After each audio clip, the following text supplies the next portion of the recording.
Bonjour, bienvenue dans Écran Noir, votre émission dédiée au 7e art. Cette semaine, nous accueillons un nouveau chroniqueur, Georges Muraille, qui vient nous parler des sorties de la semaine. Bonjour Georges. Bonjour Simon. Cette semaine, direction le cinéma du Grand Capitole pour une rétrospective complète de l'œuvre de Steven Spielberg, dont le fameux Forrest Gump. Ah, c'est Robert Zemeckis, si je ne m'abuse, Georges. Forrest Gump, un chef-d'œuvre porté et divinement interprété par l'acteur Tom Cruise. Ah non, Tom Cruise ne joue pas dans ce film. Même si Tom Cruise n'y est pas aussi flamboyant que dans Saturday Night Fever. C'est John Travolta. Un film réalisé dans les années 60 70. qui restera néanmoins connu comme un des plus grands films de guerre de tous les temps. C'est sur la danse. Là, vous faites allusion à la scène culte du Porté avec Patrick Swayze. Non, ça c'est Dirty Dancing. Bon, bref, la suite. Vous vouliez parler de cinéma français? Oui, le dernier Carlo Almodovar, l'acteur français. You talking to me?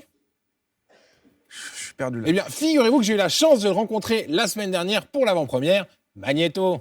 Però dentro di noi ci deve essere in ognuno una stanzettina, una scatoletta che lì... Putain, Georges, mais c'est Roberto Benigni. Puis vous devez parler du film L'amour. Ah, le biopic. Voilà. Sur Dalida. Oh. Faut admettre que Catherine Deneuve n'y est vraiment pas terrible. Marion Cotillard. Pas étonnant qu'elle n'ait pas eu de prix pour ce Elle rôle. a eu l'Oscar de la meilleure actrice. Ouais, mais bon, au Festival de Cannes, maintenant, ils donnent des prix à tout le monde. Je suis fatigué. Bon, passons, si vous le voulez bien, à la bande-annonce de la semaine. Il s'agit d'un film qui sera bientôt sur tous vos écrans, La liste de Schindler. Stop, c'est Bryce Dennis, c'est pas la liste de Schindler. Vous voyez bien que c'est Dark Vador avec ses petits couteaux au bout des Mais doigts. vous confondez tout. Non. Partez. Non! Je reste!